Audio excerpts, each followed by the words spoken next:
여러분 안녕하세요. 시카고 예수사랑교회 황선웅 목사입니다. 오늘도 말씀을 먹고 살고 변화되는 하루 되시길 소망합니다.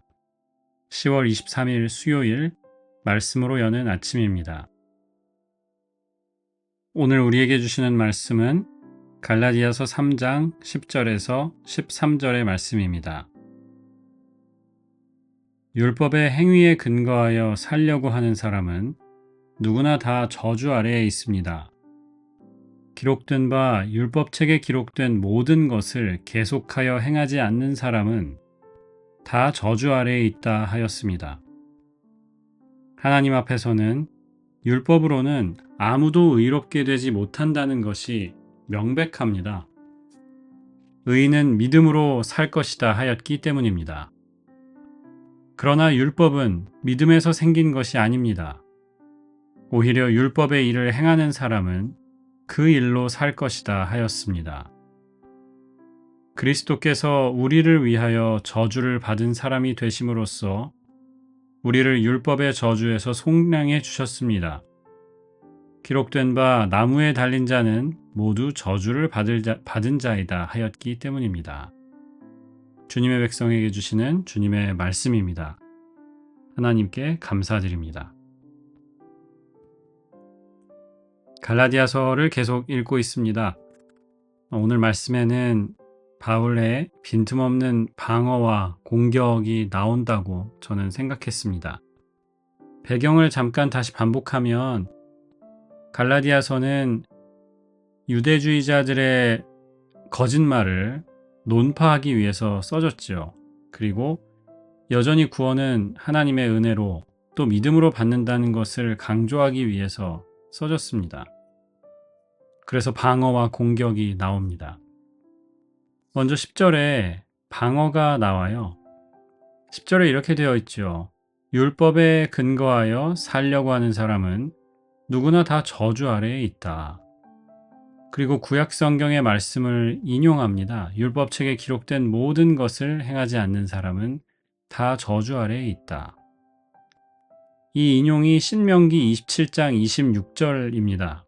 이렇게 되어 있습니다. 이 율법 가운데 하나라도 행하지 않는 자는 저주를 받는다 하면 모든 백성은 아멘 하십시오. 이렇게 되어 있어요. 바울 사도는 율법을 행하는 것의 전제가 뭐냐? 신명기 말씀처럼 율법에 기록된 모든 것을 해야 한다. 이것이 전제라는 겁니다.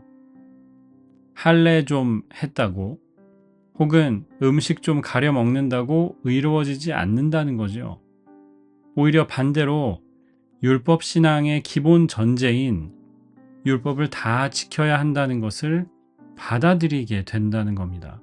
즉, 은혜를 의지하고 믿는 것보다 더 위험하다라고 이야기하는 겁니다.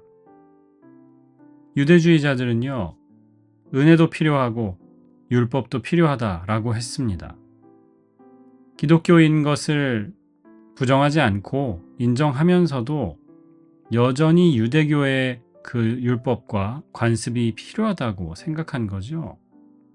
하지만 바울은 이 두 가지가 질적으로 다르다라고 이야기하는 겁니다. 유대주의자들이 both and를 선택했다고 한다면 바울은 either or 라고 이야기하는 겁니다. 만일 어떤 사람이 율법을 택한다면 그 율법의 길로만 가는 겁니다. 은혜의 길을 갈 수 없는 거예요.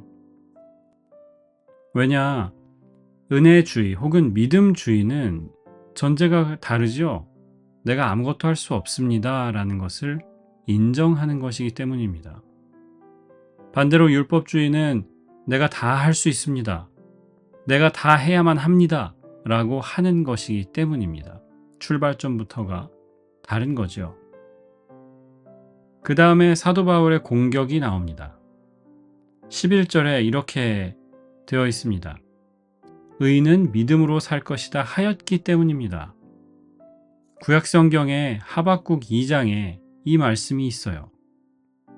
자, 방어하면서는 율법을 다 지켜야 하는데 그것이 불가능하다. 그러므로 틀렸다라고 이야기했고요. 지금 공격하면서는 성경의 말씀을 인용하면서 이야기하고 있습니다. 봐라, 하박국 말씀에 의인은 믿음으로 살리라 했다. 율법으로 산다고 하지 않았다. 라고 이야기하고요.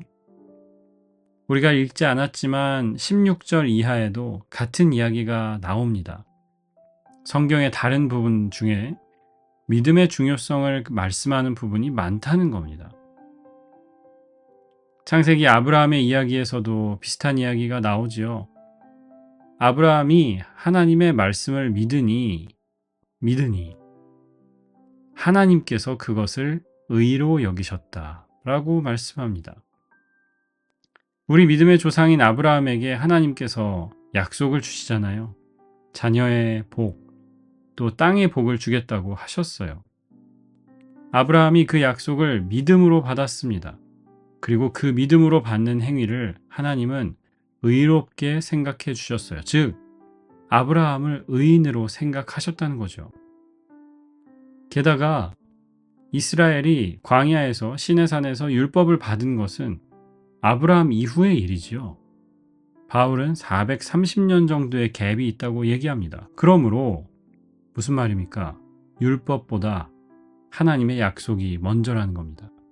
하나님의 은혜, 또 그것을 믿는 믿음이 먼저라고 말씀합니다. 사실 이렇게 설교를 풀어가면 지루하죠. 그리고 복잡하고 제가 눈을 보고 이야기하는 것이 아니고 라디오처럼 듣기만 하는 것이기 때문에 더 복잡할 수 있을 것 같아요. 제가 예를 들어드릴게요. 감리교 운동의 창시자였던 존 웨슬리라는 사람이 있습니다. 영국 국교회, 그러니까 Church of England의 사제였고요. 옥스포드를 나왔는데 옥스포드를 다니던 시절에 친구 3명하고 같이 홀리 클럽이라는 것을 만듭니다. 우리가 하나님을 제대로 믿어보자. 신앙생활을 제대로 해보자. 이런 마음을 가지고 만든 거예요. 그래서 4명이 교도소를 주기적으로 방문을 해서 신방을 했고요. 서로의 accountability 파트너가 되는 거죠. 쉽게 말하면. How is it with your soul?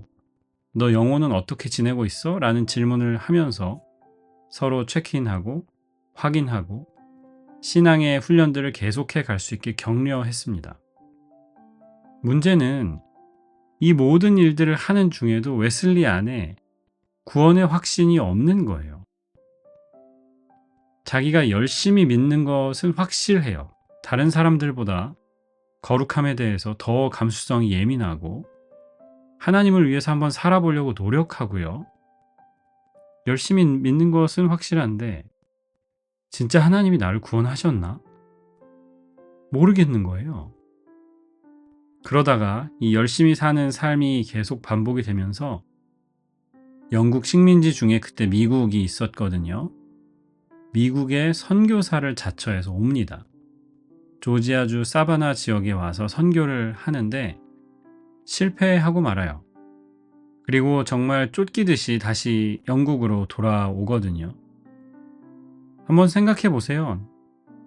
자기는 큰 꿈을 가지고 자기 삶을 드린다고 하고 사바나에 갔는데 결국은 실패하고 돌아왔단 말이죠. 원래도 구원의 확신이 불분명했는데 이게 힘든 겁니다. 정말 하나님이 살아계시다면, 하나님이 나를 목회자로 불러주셨다면 이것보다는 좀 결과가 있어야 했는데 도망치듯 영국으로 다시 왔거든요. 그리고 완전히 실패자가 되어서 영국에 돌아와요. 그리고 한 집회에 우연히 참석을 하는데 로마서 1장에 관한 설교였습니다. 오직 의인은 믿음으로 말미암아 살리라. 이 말씀을 가지고 전한 설교였어요. 그런데 이 설교를 들으면서 마음이 이상하게 따뜻해지는 경험을 합니다. 그리고 그날 밤에 일기를 쓰는데 하나님이 나를 구원하셨다는 확신이 강하게 들었다라고 드디어 씁니다. 믿음의 방황 혹은 불신이 끝난 거죠. 왜 이런 말씀을 드리느냐? 열심히 사는 그 삶의 구원이 있었던 것이 아니고 오히려 하나님을 의지했을 때, 로마서 1장의 말씀처럼 하나님을 믿었을 때 구원의 확신이 주어졌다는 겁니다. 제가 몇 주 전에 도전을 한 가지 드렸었습니다.